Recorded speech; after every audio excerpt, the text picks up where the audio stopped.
I dag fredag den 21. oktober 2016, og denne bloggen en form for fortsettelse på godhet og ondskap. Og her ønsker jeg å sette fokus på forutsetninger for godhet. Hva mønstrene som gjelder? Jeg ønsker å være løsningsorientert, og snakke om en del relativt få punkter, som bærbære prisipper, som du trenger å forholde deg til hvis du ønsker å promotere vitalitetsånden.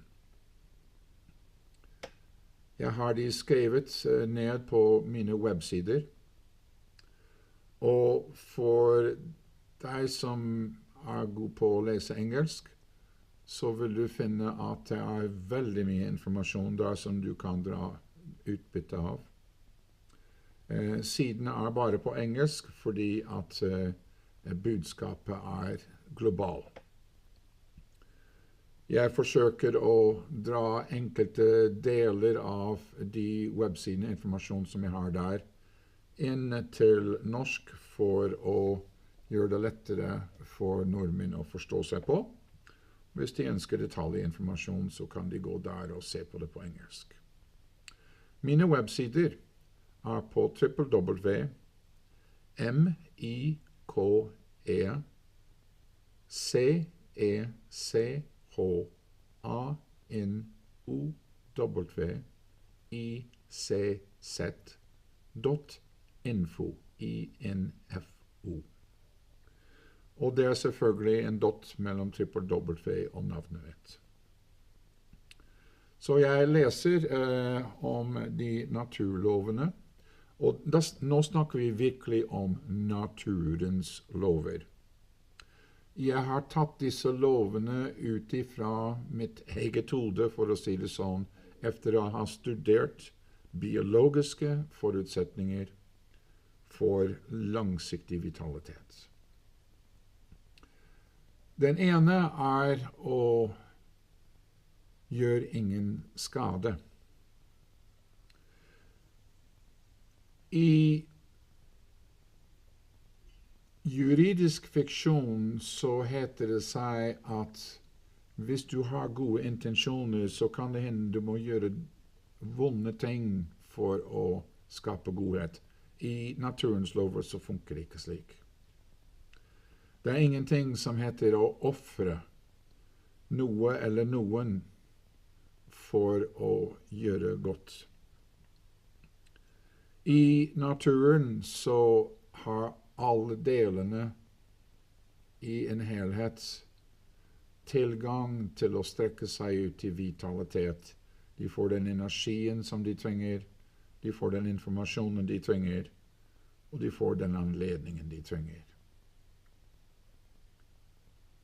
Neste punktet å tildele i balanse. Og med det så mener jeg at hvis alle deler i universet ga fra seg minst 51% av sin kapasitet for å løfte andre i kjærlighet, og tok til seg maksimum 49% for å glede seg selv, så vil det være ingen selvutslettelse. Det vil ikke være noe empati uten visdom, og det vil være balanse i forhold til det som skjer i en positiv, polarisert virkelighet, vel å merke.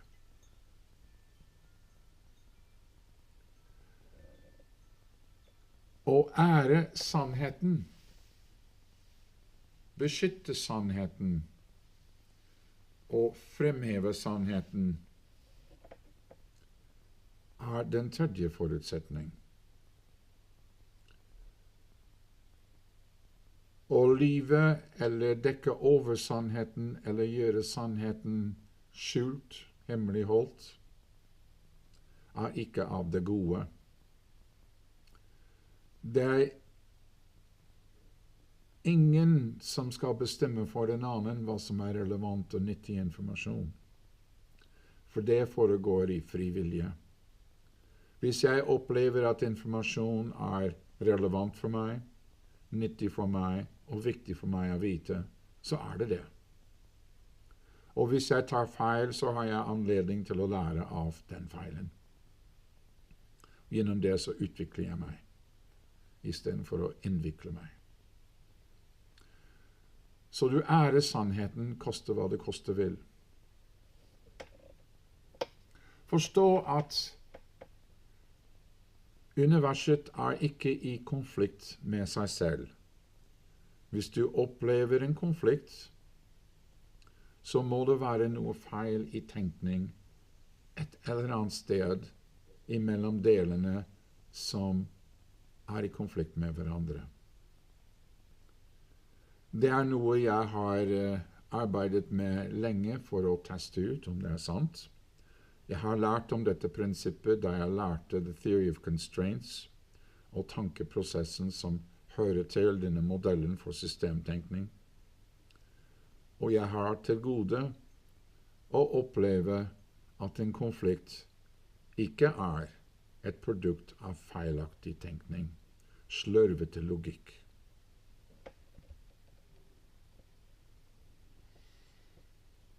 Et annet prinsipp å strekke ut for å nå ditt potensiale. Når du sklir inn i det jeg kaller for komfortzonen, så oppnår du ikke noe annet enn forfall. Fordi kjærlighet å strekke seg selv ut til seg selv eller en annen for å fremme langsiktig vekst og utvikling. Så strekking et prinsipp som en kan gjerne gjøre til en vane med stor fordel. Sørg etter å rydde opp i de automatiske vaner du har. Alle vaner automatisk. Og de som unyttige, dårlige vaner, du rydder de av veien og tar de viktigste først. Det strekkeprosessen. Og når du har ikke flere igjen, så går du rundt alle dine vaner en gang til og ser på det i forhold til kunne du gjøre noen mer strømlinjeformet? Kunne de forbedres? Og du fortsetter på denne metoden, på denne måten, hele tiden, fordi jeg tør påstå at mennesket grenseløst når det gjelder evnen til å uttrykke sitt potensiale. Det alltid noe mer vi kan tilegne oss, mestre eller gjøre for å forsøke å nå det potensialet.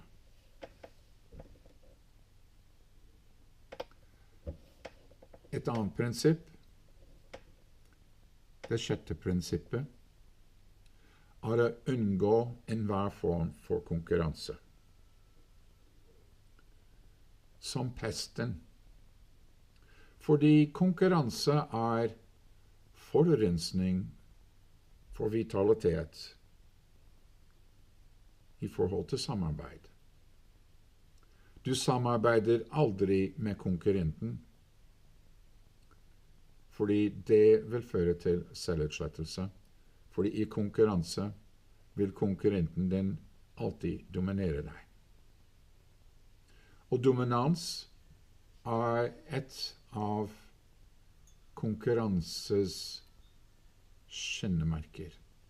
Den som vil dominere over deg besatt av konkurranse. Det syvende prinsippet å oppmuntre, tillate og fremme intelligent selvledelse og organisering. det en forutsetning for vitalitet. Når celler organiserer seg etter likhetsprinsippet lik barn leker best, så vil de over tid komme til et nivå hvor de har samlet det antallet som trengs for å oppnå optimal organiseringsprinsipper for vitalitet, for å danne et organ, hjerne, nyre, lever, lungene. Og det selvfølgelig ikke bare like barn leker best, fordi at alle organer har forskjellige celler, men de i slekt med hverandre, for å si det sånn at de deler intensjon. Og de har forskjellige funksjoner som arbeider i fellesskap for å utføre en oppgave. Mennesker også trenger å organisere seg på dette viset. Nasjoner kan organisere seg på dette viset. Familier kan organisere seg på dette viset. Selskaper kan organisere seg på samme viset. Vi finner ut hva det du ønsker å bidra med for helheten, og finne ut hva du trenger for å gjøre det på best mulig måte. Noe som selvfølgelig ikke skader miljøet eller noen andre deler av miljøet på noe som helst måte. Alltid en forutsetning at du ivaretar miljøets behov, andres behov og egne behov.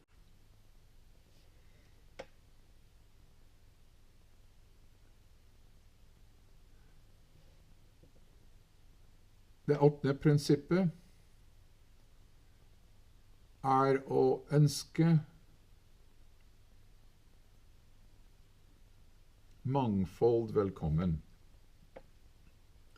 Det farverike fellesskapet i et konkurransesamfunn døden for det samfunnet. Fordi det skaper kulturkonflikter, to systemer som i konflikt med hverandre, og agendaer som i konflikt med hverandre. Men det farverike fellesskap i et samarbeidsmiljø absolutt ønskelig på alle mulige måter.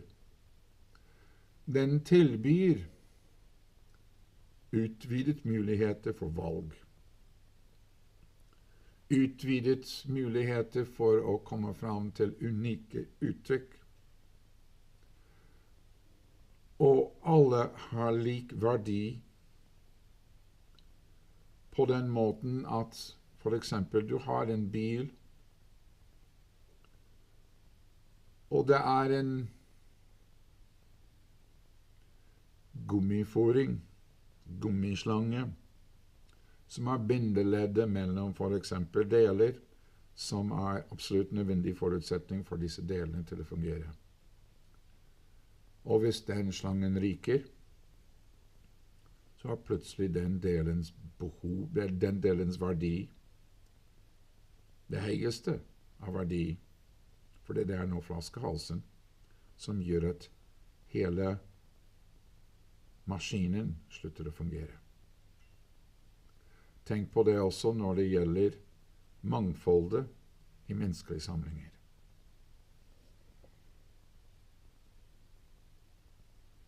Det 9. prinsippet å ære all liv. I den forstand at all liv knyttet sammen, og livsformer som tilsynelatende går i veien akkurat der hvor du måtte være for din agenda, et annet sted, en annen tid, en annen ramme, den livsformen veldig verdifull. Forstå at du kan hjelpe den livsformen ved å finne det miljøet som gjør den verdifull. Finne den sammenhengen som gjør den verdifull. Hvis du ikke har muligheter til å finne det, så sjansen veldig stor at du ikke har lett godt nok, kanskje kjenner heller ikke livsformen godt nok, til å vite om dens potensiell og dens hensikt. Når det er sagt, så er det også slik at du har også et immunforsvarssystem. Og et immunforsvarssystem sin oppgave er å kvitte seg med alt som heter konkurranse. En parasitt er en form for konkurranse. Om det er en celle, en virus eller bakterie som lager gift i et miljø hvor den giften hemmer uttrykket av vitalitet, så er det immunforsvarssystemets oppgave om å kvitte seg med den livsformen. Det er en form for selvforsvar. Så det å ære all liv er en avvik i reglene hvis livsformen er parasittisk. Parasittisk livsform uttrykker seg selv gjennom å tjene sin agenda på andres bekostning. Og det er en av definisjonene på ondskap. Og hvis du ønsker vitalitet, så må du vite at konkurrerende livsformer hører ikke til i det miljøet. Så du sender livsformen av gårde til et miljø der hvor konkurranse eksisterer og akseptert og ønsket, forherliget, så kan den gjøre sin agenda gjeldende der. Og det 10. prinsippet, som jeg har i min lille liste, er det å vite hvem du er. Å investere tid, ressurser, krefter på å utforske alle sider ved deg selv, din fortid, dine egenskaper, ressurser, og hvordan de har potensial for å fungere, for å kunne utføre ting du kanskje ikke visste om. Menneskets potensial er så stor at du kan bruke et helt liv på å forstå hvem du er, og enda bare komme bort i en brøkdel av det. Når det gjelder hvordan du skal bruke dine 49% med krefter til å tilfredsstille dine egne behov, så kan du godt fokusere mye av det på det viset og bli kjent med hvem du er. Jeg vil også si at følg din lidenskap. Lidenskapens vei er den veien som forteller deg hva som er riktig for deg og riktig for universet. Vi har lært at lidenskapen er noe vi skal undertrykke. Det er selvisk og egoistisk. Og det er helt feil, fordi når du er lidenskapelig opptatt av noe, så vil du bli veldig god på det du er lidenskapelig opptatt av. Og det du er god på, vil du være dyktig til. Og dyktigheten i lidenskapelig arbeid, når det er kanalisert mot vitalitet for miljøet, andre og deg selv, er noe som gir deg kvaliteter ingen kan fornekte. Jeg håper disse prinsippene er enkle for deg å forstå, og som kan gi deg en retningsviser på hvordan du kan tilegne deg absolutt mer vitalitet i ditt liv. Takk for meg.